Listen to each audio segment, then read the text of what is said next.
નમસ્કાર, હું આસ્થા ગોસ્વામી ધ કેસરી ન્યૂઝ સાથે સાબરકાંઠા હિંમતનગરમાં પોલિટેક્સ કોલેજમાં પહોંચ્યા શોભનાબેન બારૈયા.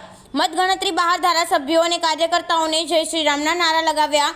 કાર્યકર્તામાં જોરદાર ઉત્સવ જોવા મળ્યો. દેશના વડાપ્રધાનની છોટી બહેનનો વિજય. મારા ભાઈનું અવસાન થયાને 10 દિવસ બાદ છોટી બહેન કહેતા મને પીઠબળ મળ્યું.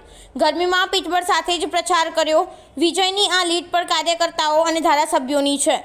બાઇટ શોભનાબેન બારૈયા, ભાજપ ઉમેદવાર. રિપોર્ટર ઝાકીર હુસેન મેમણ.